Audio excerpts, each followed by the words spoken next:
I am a 72-year-old man, and a few weeks ago, my only son made a choice that killed something inside me. It wasn't just a mistake, not just a careless comment. It was a choice so cold, so deliberate, that it shattered the last piece of trust I still held for him. My wife, my partner of nearly 50 years, had just passed away after a long and painful illness. The moment I called him, hoping to hear the voice of comfort only a child can give, he answered with a sentence that will echo in my bones until the day I die, "Dad, I can't come. I have a business trip." Do you understand the weight of that, my wife's funeral? The final farewell to the woman who had given him life, who had nursed him through fevers, who had stayed up at night to finish his science projects when he forgot who had sold her jewelry so he could attend the university of his dreams. And when I said, "Your mother is gone, the funeral will be this Saturday," he looked at his calendar and said no. Not because he was trapped in another country, not because he was bedridden or in crisis, but because he had a business trip. That was the moment I felt a clean break inside me, like a rope snapping after years of strain. You have to understand what that call sounded like. My voice was shaking raw, almost breaking apart when I told him his mother was gone. I was sitting in her chair, the one with the floral fabric still smelling faintly of her lavender perfume. The house was silent, that terrible kind of silence that presses against your chest. And when I heard his voice, I thought, maybe I would not feel so alone. But in the background of his call, I heard laughter, the clinking of glasses, and the hollow cheer of colleagues. I was grieving, and he was networking. He sighed not in shock or heartbreak, but in inconvenience, like I had just told him a meeting was canceled. And when I gave him the time of the funeral, he hesitated for half a second, then delivered his verdict. "Dad, that's impossible. I have a trip. My boss is counting on me. The clients are flying in. This could change my career. Can't you move it to another day? Move it. Move my wife's funeral. Move the sacred farewell to the woman who had given me her youth, her love, her entire life. As if death could be rescheduled. As if grief could be shifted around a flight itinerary." I remember sitting there with the phone in my hand, feeling it grow heavier and heavier, as if the weight of every betrayal we had ignored for years was pressing into my palm. I couldn't even form words. All I managed was silence, and into that silence he kept pouring excuses. "It's not that I don't care, Dad, but this meeting, it's crucial. You know how competitive things are. I'll light a candle for Mom here in the hotel chapel. It will be the same thing." The same thing? Tell me, do you believe lighting a candle in a hotel chapel is the same as standing beside your mother's coffin, touching the wood with trembling hands and lowering her into the earth? Tell me, would you forgive a son who chose a paycheck over a parent's final breath? Comment 1 if you believe family should always come before business. I sat there staring at the wall, listening to him breathe on the other side of the line. I wanted to scream to remind him of the woman who had rocked him to sleep, who had kissed his forehead through every heartbreak, who had sat through every school concert and baseball game. I wanted to say, "She deserved you there." But the words caught in my throat, drowned in the tidal wave of rage and sorrow crashing inside me. All I could do was lower the phone and stare at the smiling picture of my Lena, taken on our last anniversary. Her eyes were so bright, so alive, as if she had known nothing of the darkness coming. And in that moment, I swore to her memory that her absence at the funeral would not be the only betrayal punished. I knew people would come from all across the country, friends, family, neighbors, old colleagues, even students she had taught decades ago. They would come to pay respect, to share stories, to honor the quiet dignity of a woman who had shaped so many lives. And when they looked at the front pew and asked, "Where is your son?" I would have no answer that did not taste like ash. I could lie for him, say his flight was delayed, that illness kept him away, but the truth would burn inside me. The truth that he had chosen a conference room over a coffin. In that silence after the call, when the refrigerator hummed and the night pressed heavy against the windows, I realized I was no longer simply grieving my wife. I was grieving the son I thought I had. The boy who used to run into the house with scraped knees shouting, "Mom, Dad, look what I did," was gone. In his place stood a man who measured his worth in contracts, in promotions, in the shallow applause of colleagues who would forget his name the moment he faltered. So here I am confessing this story to you, not because I want pity, not because I need sympathy, but because I want you to understand the cost of that one decision. My son thought he was securing his career. What he didn't know was that with those words, with that cold refusal, he lost something much larger. He lost the right to call himself my heir. He lost $5 million in inheritance, and he lost the last thread of love I still held for him. He has no idea yet. He has no idea that the real punishment is still waiting. A punishment that will arrive not in anger, but in precision. And when it comes, it will not be in private. It will be delivered in the one place he values most, before his colleagues, before his boss, before the world. He chose over his mother. This is the story of how a business trip destroyed a legacy, and how a father in his grief chose to reclaim dignity over blood. Before I tell you about the funeral that broke me, you need to know the life that came before, because without that history you cannot understand the depth of betrayal. My wife Lena and I built our world from nothing. I was a young man with a used pickup truck, a set of tools, and more determination than sense. She was the heart that steadied me, the one who believed in me when no one else did. We married in a small church with more love than money, and together, we grew something rare, something real. For nearly 50 years, we lived in the house where we raised our son, a place filled with the smells of gumbo and fresh-cut grass, with the sound of laughter spilling out of every room. Our boy was our pride. I still remember the day we brought him home from the hospital. Lena had dressed him in a tiny blue blanket her mother had stitched, and I carried him across the threshold with a chest so swollen with pride I thought it might burst. We promised each other then that we would give him everything we had, and we did. I worked long hours in construction breaking my back so that he would never feel the hunger I had known as a child. Lena, God bless her, poured every ounce of herself into that boy. She read him stories at night, taught him how to tie his shoes, sat up late helping him glue cardboard into model volcanoes for school science fairs. When he scraped his knee, she kissed the blood away. When he struck out at baseball, she clapped the loudest, telling him he would get it next time. He was not just a son, he was our hope embodied. At Christmas, when money was tight, she would sell her own jewelry to make sure he had the toy he wanted. I remember one year, she pawned the locket her father had given her just so he could wake up to a brand new bicycle. She never told him that. She wanted him to see only magic, never sacrifice. That was her way. She always shielded him from the cost of love, and I suspect that might be where things went wrong. We gave without asking anything back, and in the end, he learned to take without understanding the weight of what was given. Still, when he was young, he was tender. He would run into the house with arms open wide, shouting, "Mom, Dad." He would curl up between us on the couch to watch old movies, stealing popcorn from the bowl. On nights when storms rattled the windows, he would sneak into our bed, his small body trembling, and Lena would hold him close until he fell asleep. He used to tell us, with all the sincerity of a child, "When I grow up, I'll make you proud. I'll take care of you the way you take care of me." We believed him.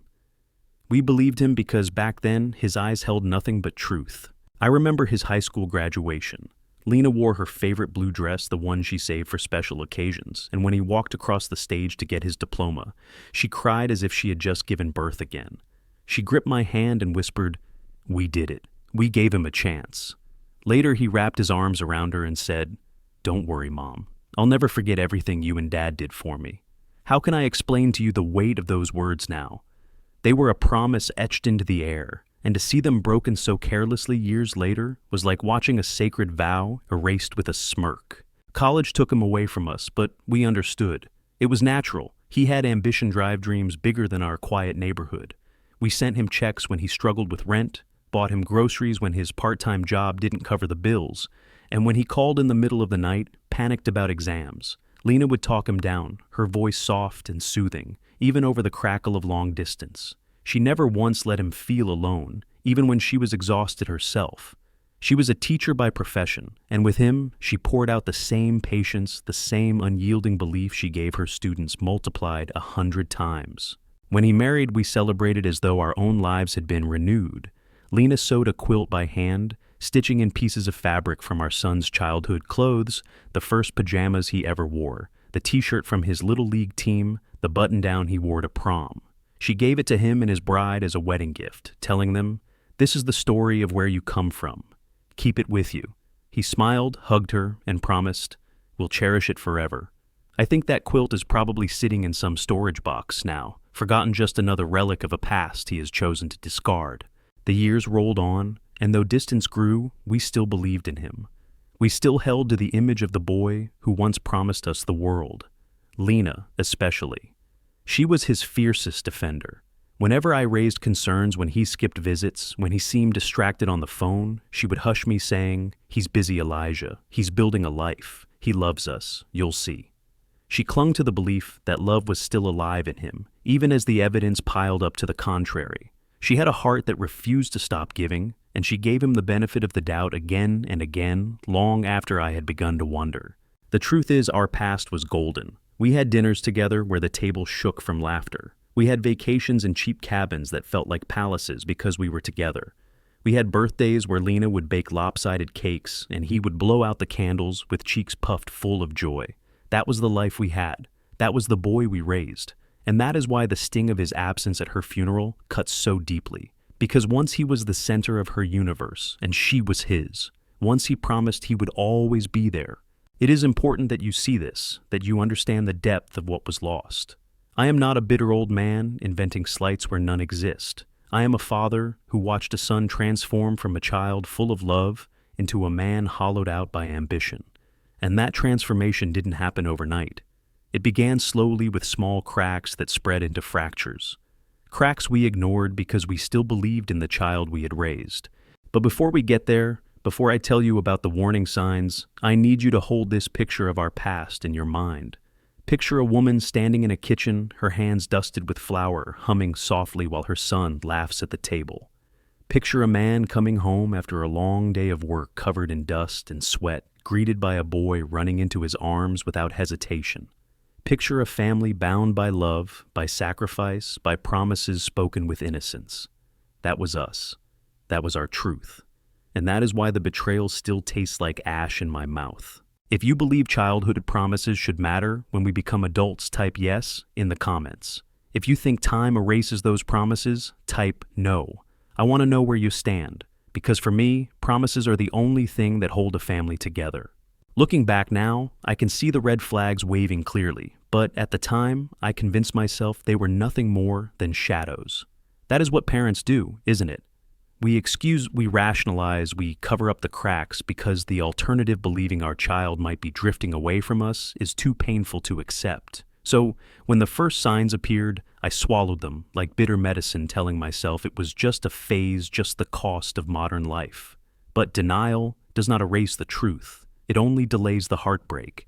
I remember the first dinner he skipped. Lena had spent the whole afternoon preparing her famous gumbo, the kind that simmered for hours, filling the house with a warmth no fireplace could ever match.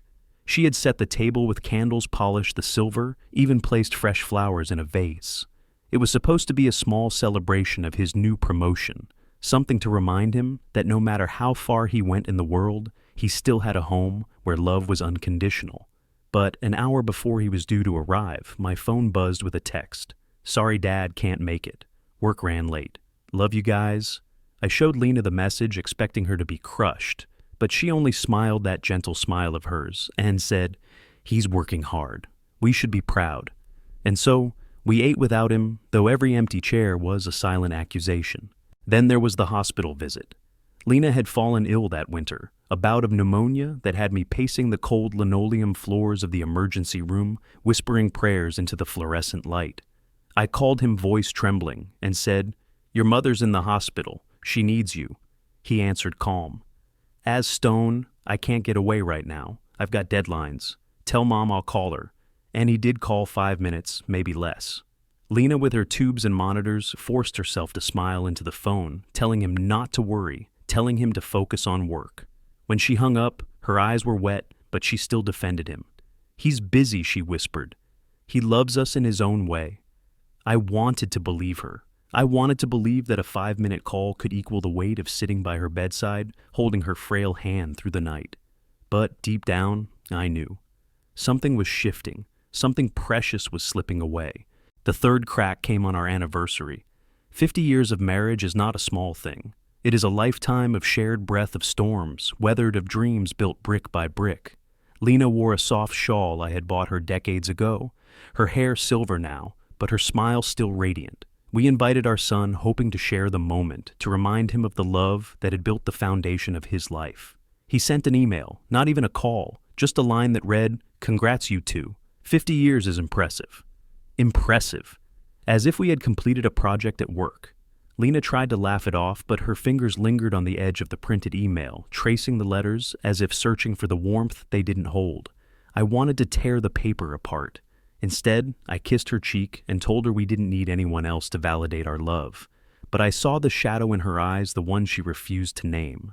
Each time I told myself it was small, a missed dinner, a short call, a careless email. People are busy, I said. The world is different now, I said. But love does not disappear in one dramatic gesture. It erodes grain by grain until you are left holding a handful of dust and wondering when the mountain vanished.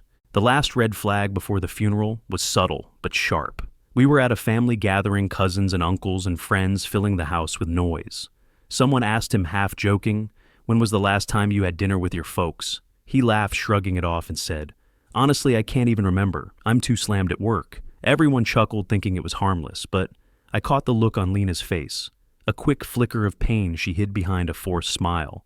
She excused herself to the kitchen, and when I found her, she was wiping her eyes over a sink of unwashed dishes. "He didn't mean it," she said quickly. "He's just joking." But it wasn't a joke to me. It was the truth breaking through his polished surface. These cracks, these little betrayals, should have been enough for me to see the storm coming, but I clung to hope the way a drowning man clings to driftwood. I told myself he was still our boy, still the child who once whispered promises into the night.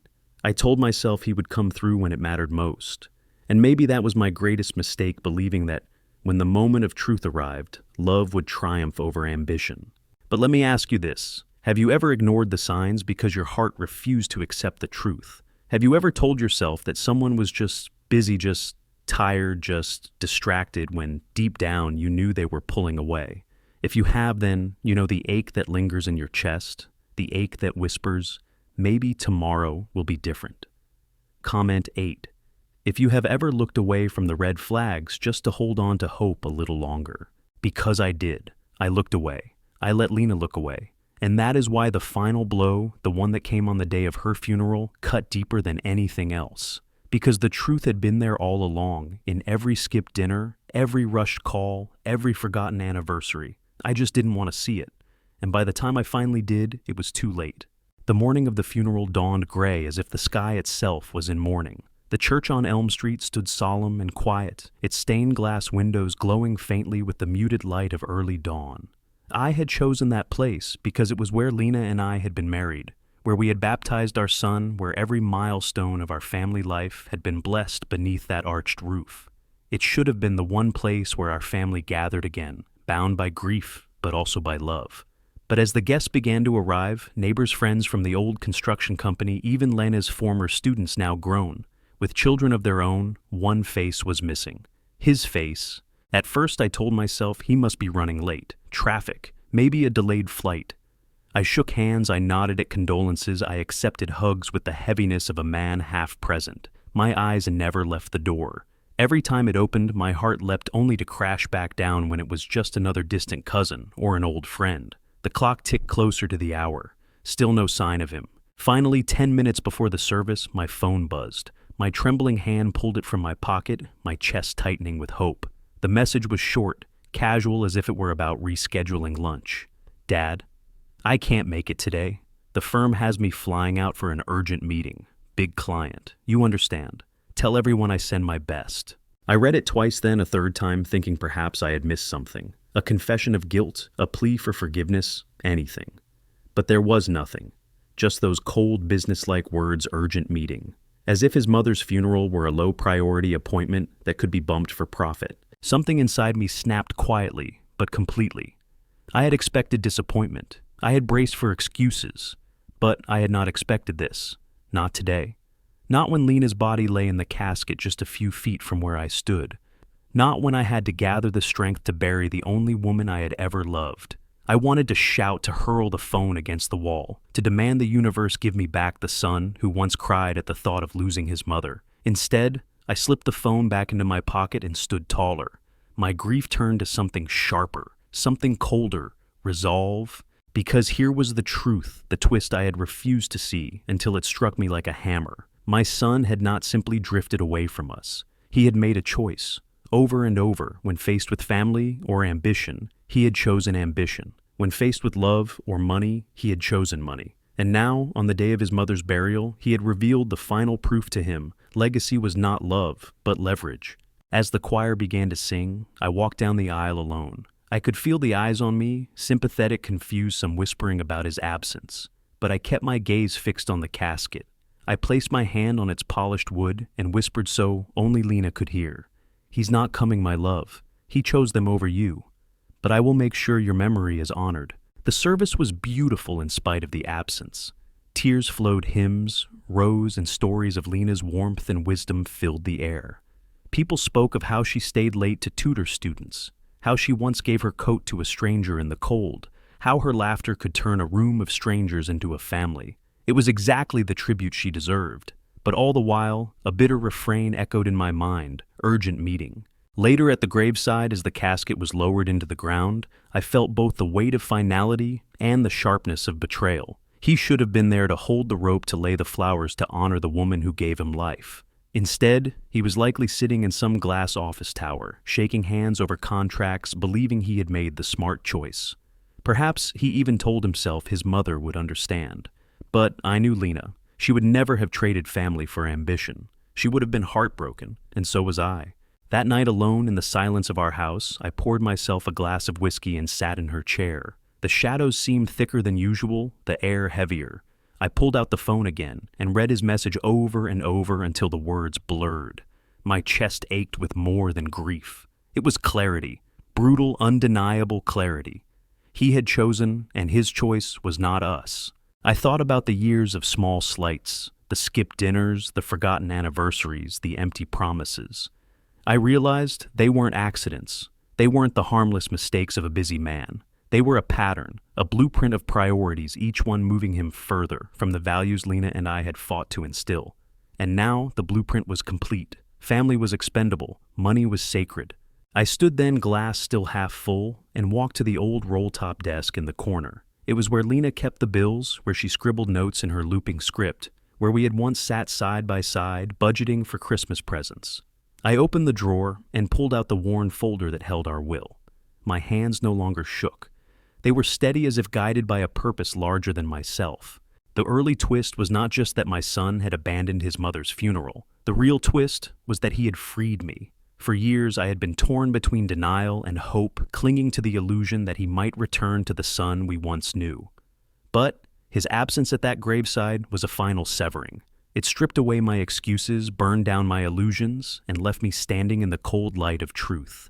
And in that truth, I found power. I poured the whiskey down the sink cold and final, and I picked up the phone. Not to call him, not to beg for explanations, but to call someone who would help me turn grief into justice. My lawyer, my oldest friend, the man who understood that legacy is not what you leave in a bank account, but what you carve into the hearts of those who remain. And here is where I'll ask you the one, listening to my confession. What would you have done in my place? Would you forgive the absence, excuse it as ambition, and hope for better days? Or would you see it for what it was, a betrayal too deep to ignore? Comment yes if you would have drawn the same line I did, or no if you believe blood should outweigh even the gravest of betrayals. Because for me, the line had been drawn in the dirt of Lena's grave, and from that day on, there would be no going back. Once the funeral was over, and Lena had been laid to rest, you might think silence would settle into the house like dust on forgotten shelves. But it wasn't silence that followed. It was noise. Not the noise of laughter or conversation. Not the hum of life we used to know, but the relentless grating noise of greed clawing at the edges of my grief. For 3 weeks after the service, I heard nothing from him. No call to check on me. No message to ask how I was surviving the nights without Lena's voice by my side. Not a single word. At first, I thought maybe the absence was guilt, that he was too ashamed to face me. But deep down, I knew better. Silence wasn't remorse. Silence was calculation. He was waiting, letting the days pass, giving me what he assumed was time to grieve, so that when he finally returned, it would be on his terms. He was waiting for the moment to remind me of my duty as a father, to ensure his inheritance was secure. And sure enough, the call came. A Tuesday evening, the sun bleeding red over the horizon, I saw his name flash on my phone.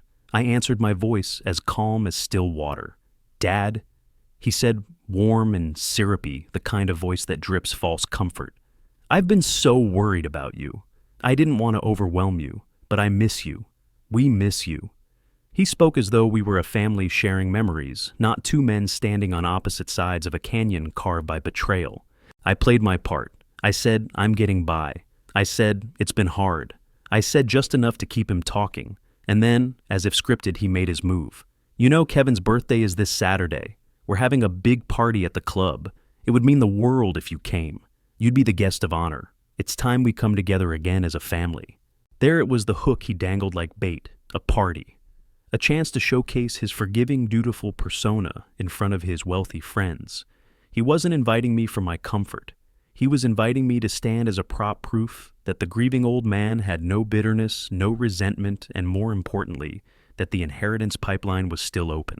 I said yes. My voice didn't even waver. And in that moment, the real escalation began. The days leading up to the party were heavy with preparation, not mine, but his. I could imagine them at the country club arranging champagne towers, ordering catered meals, practicing speeches that painted him as a man of success, charm, and filial loyalty. Meanwhile, I sat at Lena's old desk with Marcus, my lawyer, turning every ounce of grief into strategy. Every time Marcus raised an eyebrow, reminding me that my choices were harsh, I countered with Lena's name. "Harsh?" I asked. "Tell me what's harsher, tearing your mother's heart apart by choosing a meeting over her funeral or being cut out of a will you never earned?" Marcus never argued long. He knew justice when he saw it. The plan unfolded like a blueprint. First, the estate was stripped bare of any promise for him. The accounts, the stocks, the savings, the house, every penny redirected into the hospice that had cared for Lena and into a scholarship fund bearing her name. Second, the announcement would not come quietly in a lawyer's office with papers and pens. It would come where his pride lived, in the glare of chandeliers, before the applause of his friends, at the very party for which he had abandoned his mother's funeral. Each day I grew sharper. The grief was still there gnawing at me in the quiet hours of night, but layered over, it was steel. Every sleepless moment was tempered into resolve. I walked through Lena's garden, whispering the plan to her roses, her lilies, her climbing ivy. "Don't worry, my love. Your legacy won't be forgotten. I'll make sure of it." And in the rustling leaves, I swore I could hear her approval. When Saturday came, I dressed in the charcoal suit Lena had loved, the one she always said made me look like the man she first married. I looked into the mirror and saw not a grieving widower, but a soldier preparing for battle. This was not vengeance for its own sake. This was war for dignity. The country club glowed with excess that night. Valets in pressed uniforms took keys to cars worth more than my first construction contracts. Crystal glasses sparkled under chandeliers, as if wealth itself had been distilled into light. And at the center of it all stood my son and his wife, masks of devotion painted across their faces. "Daddy, you made it," he exclaimed, kissing the air near my cheek. Kevin clapped me on the back, grinning like a man who had already won. They paraded me through the ballroom, introducing me to politicians, investors, partners, as though I were not a man, but a prize stallion paraded for breeding stock. Every handshake tightened the fire in my chest.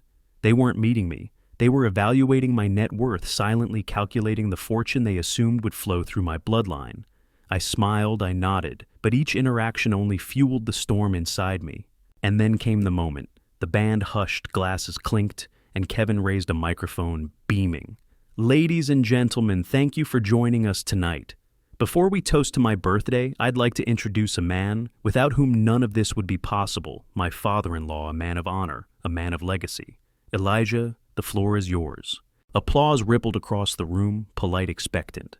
I walked slowly to the podium, each step measured my heart steady. For a brief moment I spoke warmly, recalling childhood memories painting a picture of love and sacrifice. I watched my son's eyes glisten, believing he had secured redemption in front of his audience. And then, like a storm breaking, I turned. "Real love." I said, my voice sharp as steel is not measured in parties or public speeches. It is measured by who stands beside you in the silence of hospitals, who honors you when you are gone. The room hushed. When my wife Lena lay dying, she asked for her child. But he was not there. He was busy planning this party. He was busy chasing ambition. Gasps rippled across the ballroom. My son's face drained of color. Kevin froze, his smile cracking like glass. I let the silence stretch, then nodded to Marcus. He stepped forward carrying a wrapped box, placing it before me. I gestured to my son. "You wanted a birthday gift? Open it." His hands shook as he tore away the paper, revealing the framed certificate. This, I declared, my voice ringing through the speakers, is where the inheritance went.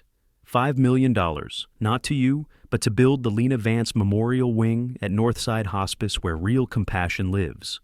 The rest will fund scholarships for children who, unlike you, will learn that family is more than profit. The room erupted not in applause, but in whispers, in stares, in the silent judgment of hundreds of eyes. My son crumbled, my daughter-in-law trembled, and Kevin's carefully curated empire of charm collapsed in a single devastating blow. And that was only the beginning. So, let me ask you now, if someone betrayed you at your lowest moment, would you stay silent to keep peace, or would you rise and strip away the mask before the world? Comment 9. If you believe silence only feeds betrayal and justice demands a voice. The sound of the whispers was deafening, louder than any applause, louder than any music. It spread through the ballroom like fire racing across dry grass, crackling and devouring everything in its path. I stood at the podium, steady as stone, while my son and his wife melted in the glare of 100 eyes. Kevin's polished smile had shattered, revealing the raw panic of a man watching his empire collapse in real time. My son's face was wet with tears, but I could see the truth in those tears. They were not for his mother, not for me, not for the legacy he had abandoned. They were for himself, for the image he had so carefully built and the fortune he had assumed would one day be his. Ladies and gentlemen, I said, my voice echoing through the ballroom, this is the truth. Not the story you've been sold, not the curated version of family success you've been shown at dinners and galas. This is what lies beneath the shine, a child who chose ambition over his mother's dying breath, and a son-in-law who saw family only as a checkbook to exploit. The room froze. Some guests shifted uncomfortably, their champagne glasses trembling. Others leaned forward, hungry for the drama unraveling before them. I could see investors whispering behind raised hands, clients exchanging glances heavy with judgment. Every word I spoke carved deeper into the image Kevin had built, and I meant every cut. My son staggered forward, his voice breaking. "Dad, please, stop. Not here, not in front of everyone." He reached toward me as though he could pull the words back, stuff them into the air before they could do more damage. But I didn't move. I didn't soften. "Not here," I repeated, my tone slicing. "And where then? In another empty hospital room, where promises go unkept. In another voicemail, where excuses sound smoother than apologies, you chose here. You chose to abandon your mother for this party. And so, it is only fitting that here in front of these people you valued more than her, the truth is finally told." His knees seemed to weaken under the weight of my words. Chloe, his wife, clutched his arm, but her eyes were wild, darting around the room, calculating what could still be salvaged. Kevin, ever the strategist, tried to recover. He raised his hands, laughing weakly, his voice pitched to charm. "Let's not blow things out of proportion. Grief makes us say things we don't mean. Elijah has been through so much. Let's all respect that." "Respect," my voice thundered over his. "You speak of respect, Kevin, when you showed none. Respect is earned through love, through sacrifice, through standing at someone's side when the world crumbles. You wouldn't know respect if it were written in stone. You see only leverage, only profit, only what you can take." The silence that followed was absolute. Even the band standing awkwardly near their instruments seemed frozen in place. My heart pounded, but not with fear, with release. Years of swallowing disappointments, of ignoring red flags, of pretending hope was enough. All of it poured out in that moment, unfiltered and unrelenting. My son's voice broke again. "Dad, please. We can fix this. I'll do better. I promise." He was sobbing now, shoulders shaking, words tumbling out in desperation. "Mom would want us to stay together. She wouldn't want this." I stepped down from the podium, closing the distance until I stood eye to eye with him. My voice lowered, not softer, but sharper, like the edge of a blade. "Don't you dare use her name to cover your shame. Don't you dare." I let the weight of the moment linger, then added, "Your mother wanted family. She wanted love. You gave her excuses. You gave her absence. That's not family. That's betrayal." The truth landed heavier than any shout could have. His sobs turned hollow, his body shaking not with grief, but with humiliation. He glanced around the room, searching for allies, but found none. Faces that once looked at him with admiration now turned away, unwilling to meet his eyes.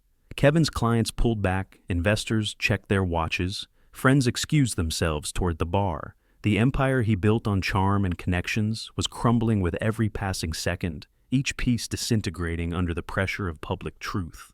I returned to the microphone for the final blow. My voice was steady, calm, absolute. Tonight was supposed to be a celebration of ambition. Instead, it is the revelation of what ambition without love creates: emptiness, greed, decay. But I have chosen differently. I have chosen to honor Lena's legacy with compassion. Her name will live on in the hospice wing that will care for the dying, and in the scholarships that will give children a future. That is family, that is love, and that is where my legacy belongs. I set the microphone down, the quiet thud of it against the podium final and unyielding. I turned my back on the wreckage of their faces and walked through the sea of silence. No one stopped me, no one dared. The chandeliers glittered above me, but I felt only the cool, clean air of freedom as the doors opened and the night embraced me. Outside, the crickets sang, and the night sky stretched wide and endless. For the first time since Lena's passing, I felt the weight lift. The confrontation had not been about vengeance. It had been about truth. A truth that could no longer be hidden behind polite smiles and lavish parties. A truth that stripped bare the illusion of family and revealed what was real, what was sacred.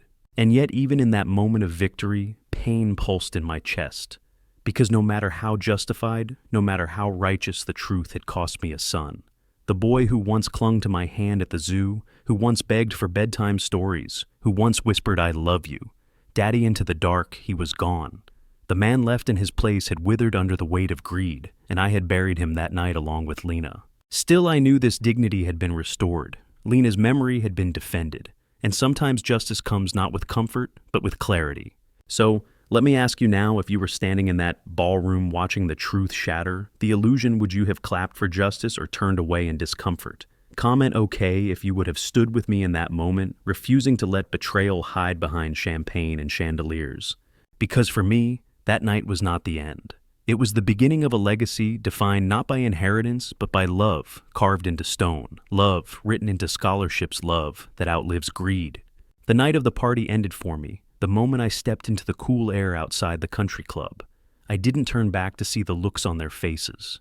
I didn't wait to hear the frantic excuses, the desperate scrambling to repair what could never be repaired. I simply walked forward, each step lighter than the last, as if the burden of years had fallen from my shoulders. The crickets sang, the moonlight spilled across the asphalt, and for the first time since Lena's death, I breathed freely. The following days were filled with silence, but not the oppressive silence that haunted the house after Lena passed. This silence was different. It was clean, like the quiet after a storm has washed the air clear of dust.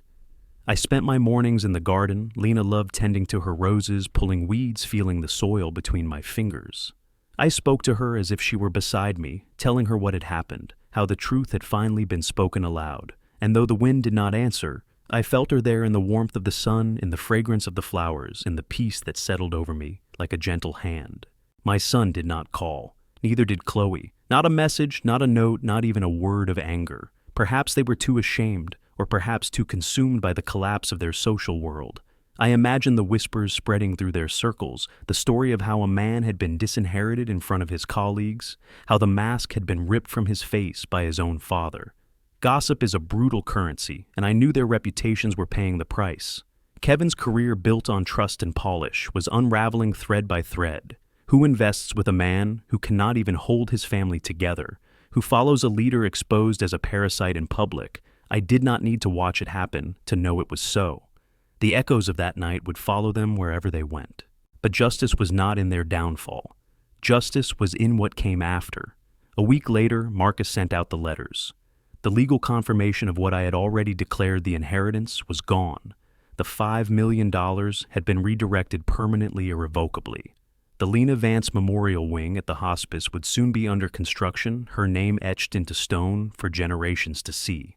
And the Lena Vance Scholarship Fund had already begun its work, setting aside funds for children who dream beyond the limits of their circumstance. Doctors, teachers, engineers, these would be Lena's true heirs. Not the ungrateful child who abandoned her, but the countless young lives she would touch long after we were gone. I imagined my son receiving the letter, his hands trembling, his heart pounding with hope that it had all been a bluff, a performance that, in the end, I would soften, because blood is thicker than water. but the words on the page were merciless in their clarity.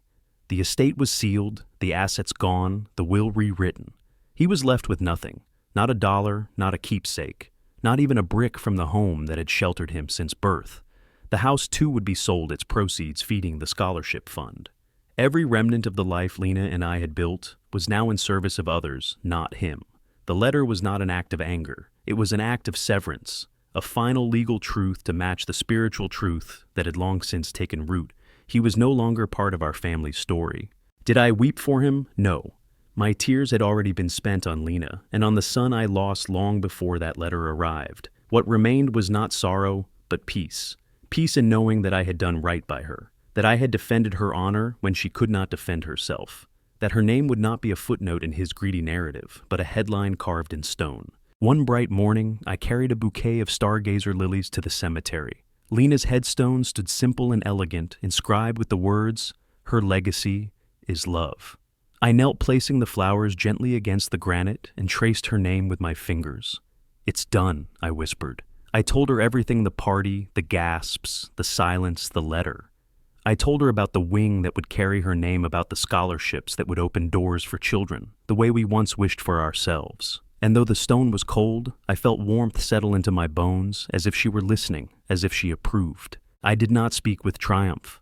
There was no glee in my voice, only a deep, abiding sadness tempered by the quiet certainty that justice had been served. I had lost a son, yes, but in doing so, I had preserved the soul of our family.